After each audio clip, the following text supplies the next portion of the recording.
Okay guys, welcome sa ating educational webinar and market update. So start tayo na tingnan natin ang nangyari for this week, no? So date ay Wednesday na. So tingnan natin market update sa USD index, no? And sa gold and Bitcoin. So diyan meron tayong mga previous market analysis, no? And trade ideas and mga market update natin. Sa USD index, nakita natin sa hard time frame is nag-pull back lower. So na-anticipate natin itong move na ito before pa mangyari na-anticipate natin yung bearish move. Then nakita natin na possible buy entry if mag-hold sa key level, no? So nakikita natin na yun sa key level na 107.2. Nakita natin na may rejection sa key level, no? So pupunta tayo sa 4 time frame, makita natin yung pullback lower dito sa taas. Then possible na mag-continue ang bullish sentiment, no? If mag-hold sa 107.2 key level, no? So kung titingnan natin sa hard time frame bias natin is bullish pa rin tayo as long as mag-hold sa key level na ito and mag-form ng bullish market structure and supported by fundamentals and market sentiment, no? So ay update natin sa USD index, no? Na possible mag-range yan dito. Then if meron tayong bullish bias na possible, i-retest ng USD index ang previous key level na ito sa 109.5 key level, no? So impossible gawin for this week, no? Or if hindi naman, neutral lang ang USD, possible na mag-range lang yan dito. Wala masyadong fundamental driver or fundamental catalyst na it can go higher, no? Or lower. So depende yan sa market sentiment this week, no? So nakuha ba yung bias natin?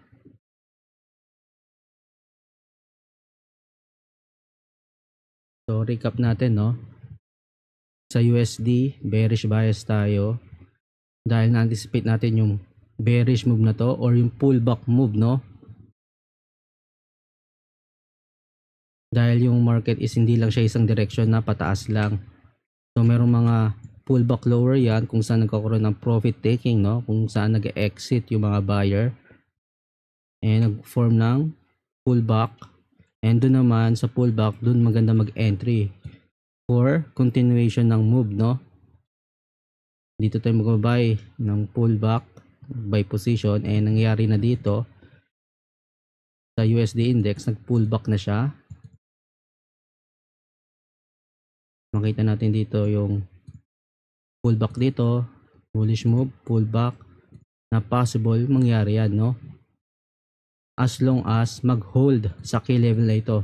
So napaka-importante ng key level, no? Dapat meron kang naka-plot na key levels, no? Sa chart natin. So mostly gamit natin is trading view kapag nag-plot tayo ng key level, no? Key level, in short, ano yung important price level, no? Na kailangan natin tingnan sa market. So may question ba regarding sa update natin sa USD index? So USD index, no? Kapag i-trade natin sa forex or currency pair, for example dito yung Euro USD, Pound USD, USD Yen. So ay mga USD pairs na pwede natin i-trade if nag-a-analyze tayo sa USD index. So if bullish bias tayo sa USD index, then bearish bias tayo sa Pound USD and Euro USD dahil inversely correlated sila. So dito yung pagbaksak ng USD dito, humina ang USD, then makikita mo sa Euro USD, tumaas siya. Dahil kabaliktaran lang or inversely correlated sila.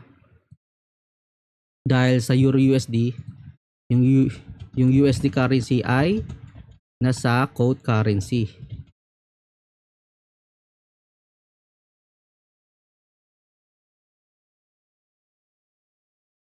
If nasa base currency ang USD, kagaya ng USD Yen, example dito, nasa unahan siya ng currency pair, no? So ito yung tinatawag na base currency, no? So ayun yung makikita mo na parehas sa USD index. Dahil if tumataas ang market dito, ibig sabihin lumalakas ang USD. Kung i-compare mo yung dalawa, USD Yen na currency pair sa USD or DXY, is halos parehas lang. So dahil yan sa correlation, no? Then if i-pair mo naman yung USD sa Euro and Pound, is inversely lang, kabaliktaran. And kung titingnan mo yung correlation ng Euro USD and Pound USD, is parehas lang dahil sa USD currency. So dapat alam natin yung ano yung mga correlation sa market, no? Yung same movement dahil sa currency, kung ano yung nakalagay. So naiintindihan mo yung point natin? So may mga question kayo regarding dyan, pwede kayo magtanong, or if may hindi naintindihan. So punta tayo sa gold market, no? So dito alam natin na tumaas ang gold dahil sa fundamental driver kung bakit tumataas, no? Nakita natin dito is nag-break above sa key level. So punta tayo sa lower time frame, sa 4-hour time frame. Ito yung previous analysis natin sa gold nung January 14. Na-anticipate natin yung pullback lower dito, then pag hold ng key level sa 2660, break above sa 2675, then makita natin nag-break above sa 1710 na key level. So right now, makita natin yung gold ni-retest yung previous all-time high, no? Kaya hindi siya nag-touch sa pinaka-peak ng all-time high, retest pa rin yan, no? Dahil kung tingnan mo sa higher time frame, so makikita mo yung retest dyan sa key level, no? So weekly, sa monthly, no?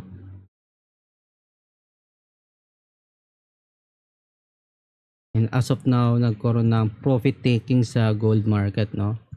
So dito, possible pwede mo i-scalp yung sell position dito if na-anticipate nun na magkakaroon ng profit taking, no?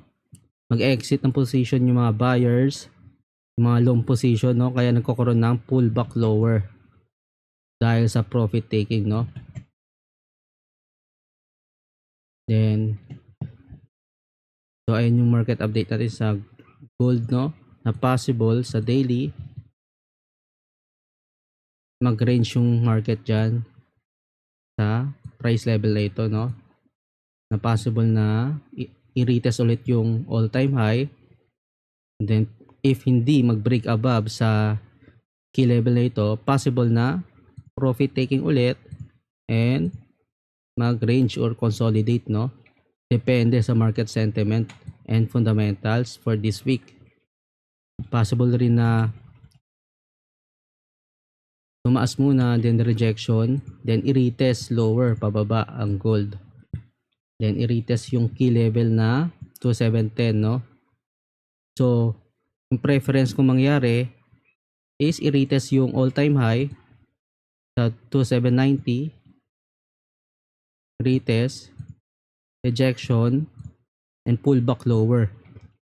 Then dun sa pullback lower, dun tayo maghahanap ng buy position, no? Dahil ayun yung best entry if magde-day trade ka or swing position sa gold.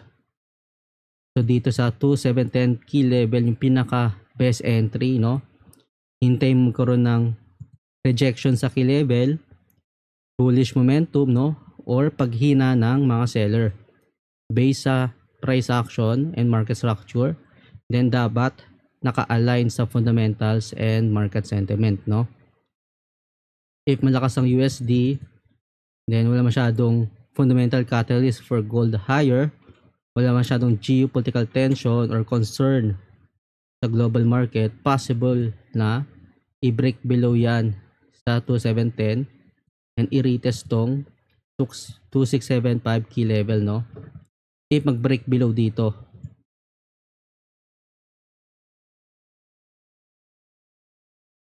So if meron tayong fundamental catalyst higher sa gold, possible mag-hold tong key level na to, no? For another bullish move. Kung titingnan natin sa market structure ng gold is malakas yung momentum ng mga buyer, no? So makita natin yung bullish move dito and dito, no?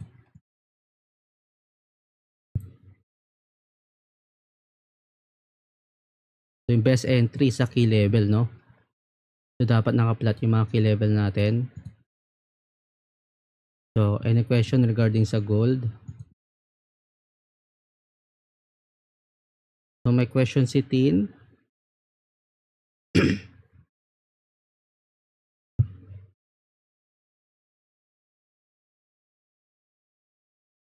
So parehas negative yung news sa currency pair.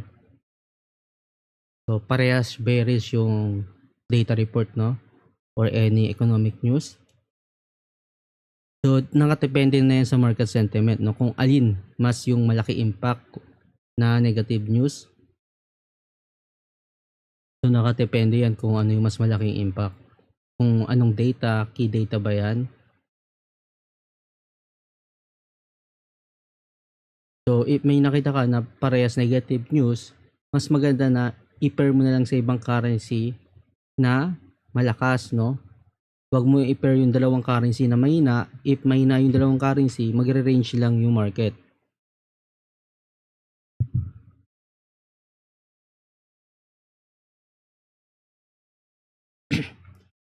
So walang specific value kung ano yung malakas na impact, no? Dahil yung bawat economic data report is magkakaiba. So hindi mo pwede gawing 100 difference, no? Kasi bawat economic data report ay magkakaiba. So hindi pare-parehas.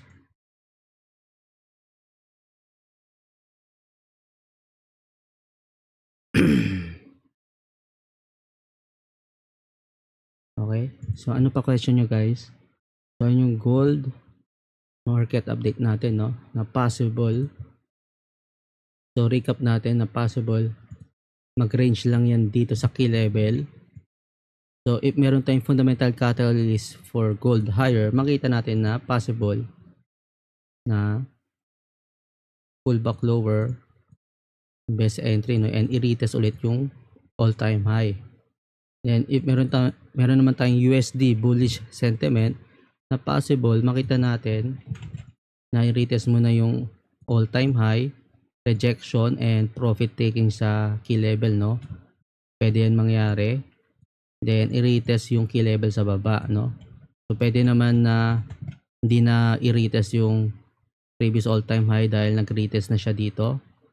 Na possible mag-pull back lower yan.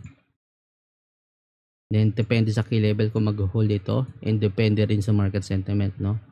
So dapat mag-base tayo sa price action, no? Market structure and sa key level, no? Then if naka-align ba yung bias natin sa fundamentals and market sentiment.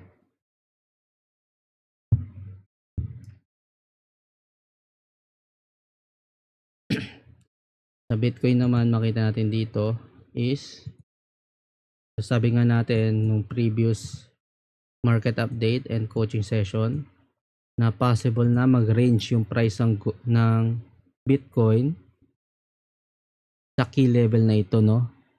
Sa 109k and sa 100k.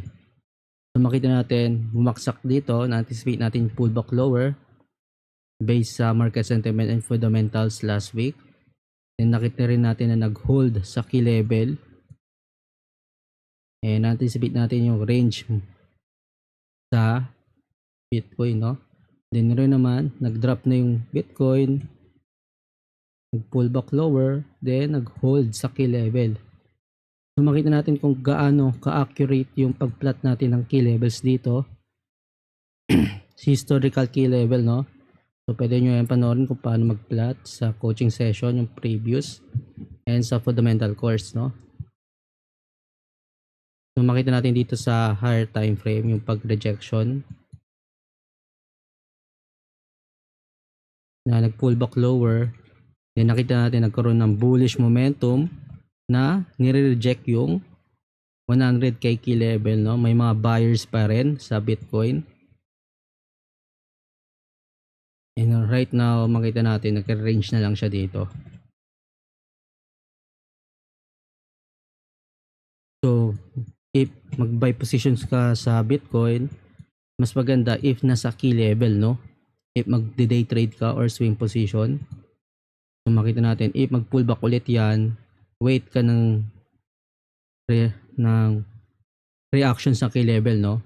If magbe-break lower ba based sa price action, or kokron ng paghina ng mga seller, nagkaroon naman ng bullish momentum and dun ka naman mag-buy, no? Based sa price action and market sentiment, kung ano yung fundamental catalyst, no? And i-retest yung 109 key level or yung previous all-time high. So ayan yung market update natin sa Bitcoin. So any more question, guys? So tapos na tayo sa market update.